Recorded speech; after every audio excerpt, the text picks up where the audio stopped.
second part, and today we will talk about the terminology related to Mendel experiment. So बच्चा हमने यहाँ पर कल जो आपका लास्ट वीडियो में बात की थी, that is the basic introductory part of genetics के मेंडल ने यहाँ पर आपका कुछ एक्सपेरिमेंट्स कंडक्ट करने के लिए मॉडल प्लांट किसे सेलेक्ट किया. So today we will take the terminology. पहले हम टर्मिनोलॉजी यानी कि कुछ टर्म्स जो है मेंडल के एक्सपेरिमेंट से रिलेटेड उन्हें समझेंगे, and after that we'll take the experiment of Mendel. Okay, so let me start. So the first term here is gene, and we all know it very well that gene is what? It is the smallest unit of heredity. यहाँ हर word को समझिएगा बच्चा. So it is the smallest unit of heredity which is transferred from parent to next generation and help to determine some character of the offspring. Gene आपका क्या है? Heredity की smallest unit है जो कि पेरेंट से कहाँ ट्रांसफर हुई है? यंग वन में ट्रांसफर हुई है, and there it is responsible for some character. Means आपकी बॉडी में जो भी करेक्टर है, whether it is your height, your hair colour, your eye colour, that all are determined because of some gene. वो सब आपकी किसकी वजह से है? किसी ना किसी जीन की वजह से है. So overall if we take, कोई भी जीन जो आपकी बॉडी में प्रेजेंट होता है वो आपकी बॉडी में किसी एक करेक्टर को क्या कर रहा होगा? वो आपके करेक्टर को कोड करता है. अब वो करेक्टर कोई भी हो सकता है. आपकी हाइट हो सकती है, आपकी ईयर की शेप हो सकती है, आपकी आई का कलर हो सकता है. Okay, so all your characters are coded by a particular gene. Now यहाँ पर आपका सेकेंड टर्म है allele. Allele is what? Allele is a variant form of a gene. एक जीन की अलग अलग फॉर्म्स हो सकती हैं. So variant form of a gene which is located at the same locus. अब ये आपकी जो वेरिएंट फॉर्म है वो सेम लोकस, लोकस मीन्स आपका पोजीशन, सेम पोजीशन पर प्रेजेंट होगी. कहाँ पर? On homologous chromosome.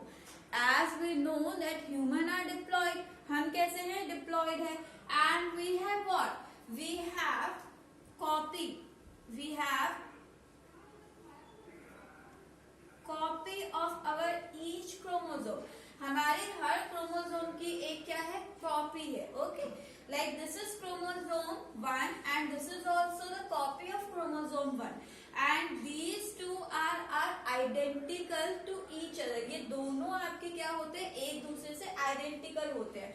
और इन्हीं आइडेंटिकल क्रोमोसोम्स को हम क्या कहते हैं? होमोलोगस. होमो मतलब होते हैं सेम. अब इस होमोलोगस पे आपका जीन, इस क्रोमोसोम्स पर आपके क्या प्रेजेंट होते हैं? जीन प्रेजेंट होते हैं. लाइक आई एम अज्यूमिंग मेरी हाइट के लिए एक जीन, मेरी हाइट के लिए एक जीन रिस्पॉन्सिबल है, और वो जीन है आपका T. Why I am taking T here, इसकी भी अभी बात करते हैं बच्चा. तो मेरी हाइट के लिए एक जीन रिस्पॉन्सिबल है, टी जीन. एंड ये टी जीन जो है हो सकता है इसकी अलग अलग फॉर्म, इसकी वेरिएंट फॉर्म हो सकती है. लाइक ये टी जो है इस फॉर्म में भी प्रेजेंट हो सकता है, और it may have one other form which is small T. तो ये आपका ये दो फॉर्म में प्रेजेंट हो सकता है. तो ये जो दो आपकी फॉर्म है यही आपका इस टी जीन की वेरिएंट फॉर्म कहलाएगी. अब इस डेफिनेशन में क्या है कि आपका जो क्रोमोसोम्स होते हैं उन्हीं क्रोमोसोम्स पर आपका प्रेजेंट होता है जीन. लाइक मैंने यहाँ पर लिया कि मेरी हाइट के लिए जो रिस्पॉन्सिबल जीन है वो यहाँ कहीं प्रेजेंट है. ओके, अब मेरे होमोलोगस क्रोमोसोम पर हो सकता है ये टी जीन की एक और क्या हो? वेरिएंट फॉर्म हो, अलग फॉर्म हो. और वो फॉर्म हमेशा मुझे कहाँ मिलेगी? जहां पर आपका एक क्रोमोसोम पर अगर हाइट के लिए यहाँ पर जीन है तो होमोलोगस क्रोमोसोम पर भी हाइट के लिए सेम लोकस यानी सेम पोजीशन पर इसकी फॉर्म मिलती है. अब वो फॉर्म आपका कैपिटल टी भी हो सकती है और वो फॉर्म आपका स्मॉल टी भी हो सकती है. मीन्स यहाँ पर हो सकता है कि आपका टी एक ही फॉर्म में हो, दैट इज कैपिटल टी दोनों होमोलोगस पर, या फिर आपका हो सकता है कि आपके होमोलोगस क्रोमोसोम पर एक क्रोमोसोम पर कैपिटल टी हो, दूसरे पे आपका क्या हो, स्मॉल टी हो। ओके, हो सकता है यहाँ पर भी आपका स्मॉल टी हो और यहाँ पर भी स्मॉल टी हो। तो सिंपली हम क्या कह रहे हैं, किसी भी जीन के जो वेरियस फॉर्म होते हैं, अगर किसी जीन की वेरिएंट फॉर्म प्रेजेंट है तो वो वेरिएंट फॉर्म आपको कहाँ मिलेगी, वो दोनों फॉर्म्स आपको सेम पोजीशन पर मिलेगी इन होमोलोगस क्रोमोसोम। ये होमोलोगस क्रोमोसोम की सेम पोजीशन पर जो भी आपको जीन मिल रहे हैं वो एक दूसरे की वेरिएंट फॉर्म होते हैं। वो सेम भी हो सकते हैं, जरूरी नहीं है वो अलग अलग फॉर्म में प्रेजेंट हो, और वो आपका डिफरेंट फॉर्म में भी प्रेजेंट हो सकते हैं। तो यहाँ पर ये एसेंशियल नहीं होता कि हर जीन की वेरिएंट फॉर्म हो, लेकिन अगर किसी जीन की वेरिएंट फॉर्म है देन दैट इज कॉल्ड अलील, तो वो क्या कहलाएगी, अलील कहलाएगी। ओके बच्चा, now one more thing, I have told you कि यहाँ पर मैंने हाइट के लिए टी ही क्यों लिया।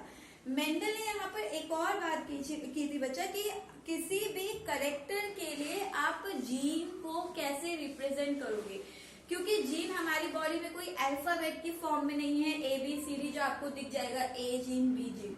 यहाँ पर ये आपका वर्चुअली दिए हुए नेम है। अब यहाँ पर उन्होंने क्या कहा कि जीन को हम नाम क्या देंगे, जो हाइट होती है वो पर्सन्स की या तो टॉल होगी या फिर शॉर्ट होगी। तो मेंडल के अकॉर्डिंग मेंडल ने क्या कहा कि वो जीन की फॉर्म जो ज्यादा अपीयर हो रही है लोगों में, अगर लोगों में टॉल आपका ज्यादा अपीयर हो रहा है तो यहाँ पर उस हाइट के जीन को हम टॉल के फर्स्ट अल्फाबेट से रिप्रेजेंट कर देंगे, इसीलिए हम हाइट के लिए क्या ले लेंगे, टॉल यानी कि टी अल्फाबेट ले लेंगे। और जो इसका वेरिएंट फॉर्म होगा, इसकी दूसरी फॉर्म होगी, उसे हम इसी के दूसरे स्मॉल फॉर्म से रिप्रेजेंट करेंगे, यानी कि स्मॉल टी से।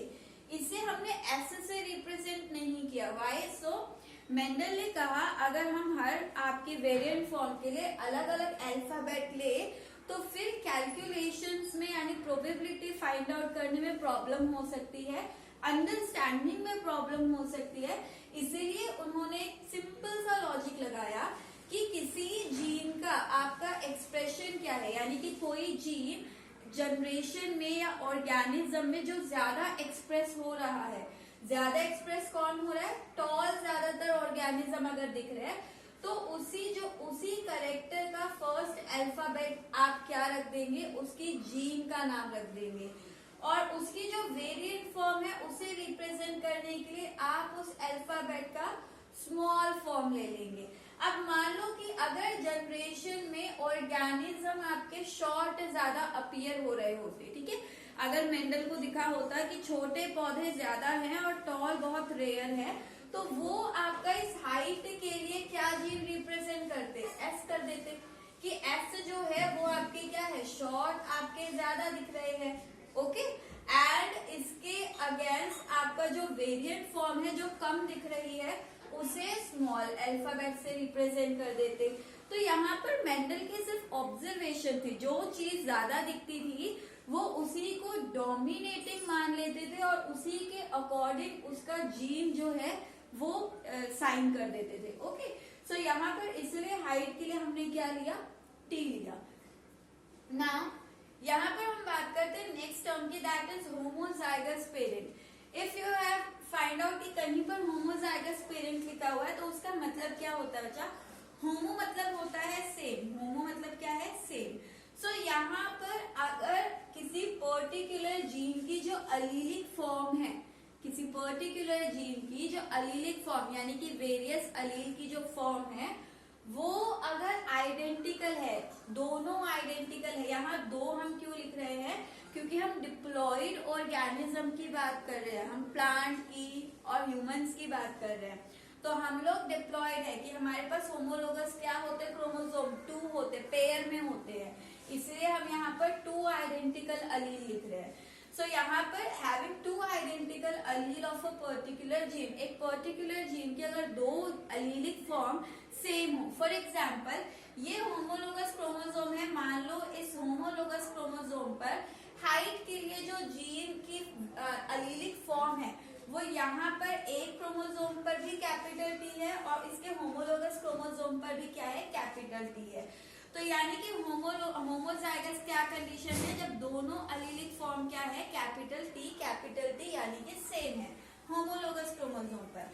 अब इसी तरह से अगर मैं कहूँ कि यहाँ पर होमोलोगस क्रोमोसोम पर इस हाइट के लिए जीन की अलीलिक फॉर्म आपके स्मॉल टी है और यहाँ पर भी क्या है, स्मॉल टी है। तो अगर दोनों स्मॉल टी है तो अभी भी क्या है, आइडेंटिकल है, सेम है। तो यहाँ पर स्मॉल टी अगर है तो वो भी क्या होगा, होमोजाइगस पेरेंट होगा, यानी कि दोनों अलीलिक फॉर्म क्या है, वो सेम है। नेक्स्ट हम बात करते हैं हेट्रोजाइगस पेरेंट। हेट्रोजाइगस पेरेंट क्या होगी, hetero term stand for different. Hetero का मतलब क्या होता है, different. And what is this, a parent having two different allelic form of a particular gene। अगर किसी पेरेंट पे पर्टिकुलर जीन की जो allelic फॉर्म है वो डिफरेंट है, then that is called heterozygous gene। For example, like this is the homologous chromosome। यहाँ पर एक आपका जो क्रोमोसोम है उस पर हाइट के लिए जो allelic फॉर्म है that is कैपिटल T, जबकि इसके होमोलोगस क्रोमोसोम पर जो हाइट के लिए अलीलिक फॉर्म है दैट इज स्मॉल टी। तो यहाँ होमोलोगस क्रोमोसोम पर एक ही जीन, दोनों जीन किसके लिए, हाइट के लिए, एक ही जीन की दो अलीलिक फॉर्म प्रेजेंट हो, then that is heterozygous parent.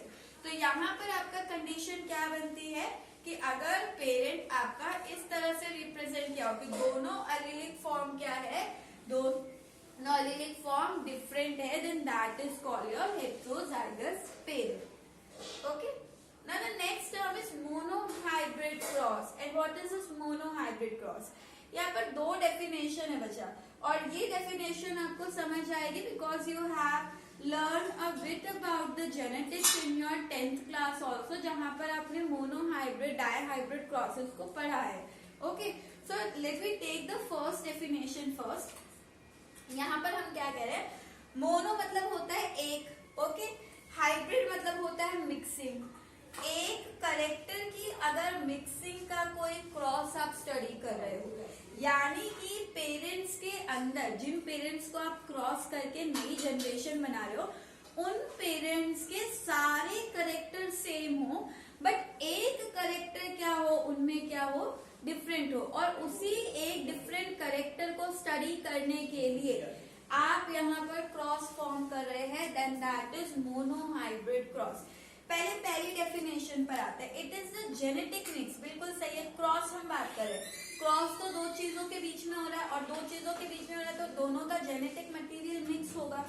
तो it is a genetic mix between two individual. दो इंडिविजुअल के बीच में जेनेटिक मिक्स है who have completely dominant or completely recessive alleles, जिनमें या तो completely dominant या फिर completely recessive allele होगी। ये क्या कह रहा है बच्चा, यहाँ पर मेंडल के जितने भी क्रॉस थे, पहली चीज मेंडल ने हमेशा ये पॉइंट कहा कि पेरेंट्स जो होते हैं वो हमेशा क्या होंगे, प्योर फॉर्म में होंगे। यानी कि अगर मैं पेरेंट को ले रही हूँ कि मैंने दो करेक्टर के दो इंडिविजुअल की मिक्सिंग की है, एक इंडिविजुअल क्या है, टॉल, और दूसरा क्या है, शॉर्ट है।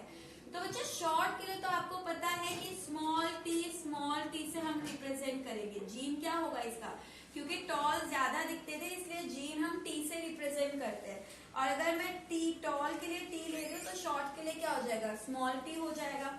तो मेंडल का क्या मानना था कि हमेशा जो पेरेंट्स होते हैं वो प्योर फॉर्म में होते हैं, यानी कि आपकी अलीलिक फॉर्म जो होती है वो दोनों आइडेंटिकल होगी। तो शॉर्ट में हमने स्मॉल टी ले लिया।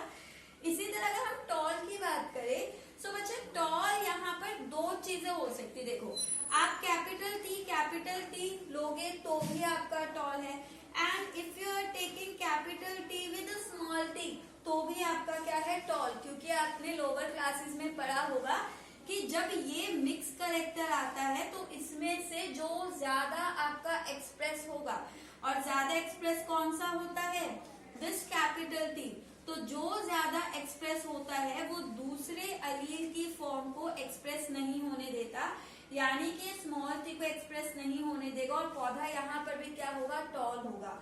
तो अब इस कंडीशन में हम पेरेंट्स को क्या लेंगे, तो यहाँ पर मेंडल कहते थे कि जब भी हम पेरेंट ले हमेशा हमें क्या लेना है, प्योर फॉर्म में लेना है, यानी हम कभी भी मिक्स नहीं लेंगे, हेट्रोजाइगस नहीं लेंगे, हम क्या लेंगे, हम हमेशा ये कंडीशन लेंगे।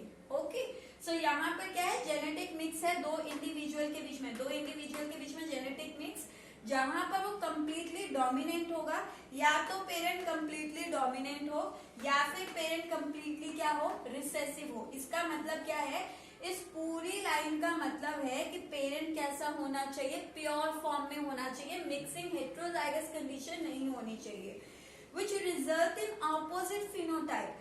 और इन्होंने कहा कि जब हम इसे मिक्स करते हैं तो यहाँ पर आपकी फर्स्ट जनरेशन आती है, आपने पढ़ा होगा F1 generation, will take it in next class also. So यहाँ पर F1 जनरेशन, अगर आपको बेसिक 10th का थोड़ा याद हो, F1 जनरेशन में सारे आपके डोमिनेटिंग हुआ करते थे, टॉल, लेकिन जब आप इसकी क्या करते थे, सेल्फिंग, यानी इसी के साथ सेल्फ पॉलिनेशन करते थे, तो आपका यहाँ पर ऑपोजिट फिनोटाइप दिखता था, यानी कि आपका टॉल के साथ साथ एक आपका क्या आता था, शॉर्ट आता था। तो यहाँ पर आपका ऑपोजिट फिनोटाइप जो है वो भी क्या होगा, शो होगा। या फिर मोनोहाइब्रिड की ही सेकंड डेफिनेशन क्या कहती है, a cross in F1 offspring, same वही चीज, ये F1 जनरेशन है, एक क्रॉस F1 जनरेशन के बीच में F1 offspring of parents differ in one trait, जो एक करेक्टर में डिफर हो, और यहाँ पर जो आप सेल्फिंग कर रहे हो, यानी ये इंडिविजुअल बाकी सारी चीजों में सेम होंगे, बट इन दोनों इंडिविजुअल में डिफरेंस क्या होगा, इनके एक करेक्टर का डिफरेंस। यानी अगर मैं और सिंपल लैंग्वेज में बात करूं तो मोनो हाइब्रिड क्रॉस क्या है, मोनो मतलब होता है एक, हाइब्रिड मतलब होता है मिक्सिंग, तो एक करेक्टर की मिक्सिंग किस तरह से हुई, क्रॉस में, यानी आप यहाँ पर स्टडी कर रहे हैं cross made to study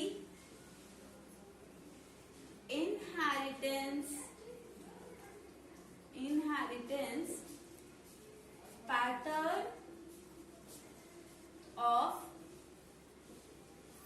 single character, एक सिंगल करेक्टर के इनहेरिटेंस पैटर्न की, एक सिंगल करेक्टर पेरेंट से नेक्स्ट जनरेशन में किस तरह से मूव ऑन हो रहा है या इनहेरिट हो रहा है, उसके लिए जो क्रॉस स्टडी किया गया, that is your monohybrid cross. Okay, so यहाँ पर हम बात करें इन दोनों प्लांट्स के अंदर बाकी सारी करेक्टर सेम है, बट डिफरेंस क्या है, एक टॉल है और दूसरा क्या है, शॉर्ट है, यानी कि इनमें सिर्फ एक करेक्टर का डिफरेंस है और वो एक करेक्टर इनका क्या है, इनकी हाइट है।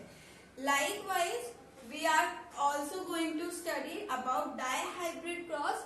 तो डेफिनेशन बच्चा वही हो जाएगी, genetic mix between two individual who have completely dominant and completely recessive allele which result in opposite phenotype of two trait। यहाँ पर certain trait, एक किसी trait की जगह यहाँ पर डाइहाइब्रिड में क्या आ जाएगा, टू ट्रेट आ जाएगा। ओके, यहाँ पर भी वन ट्रेट की जगह क्या आ जाएगा, टू ट्रेट आ जाएगा, और यहाँ पर भी inheritance pattern for single character की जगह क्या आ जाएगा, फॉर टू करेक्टर आ जाएगा।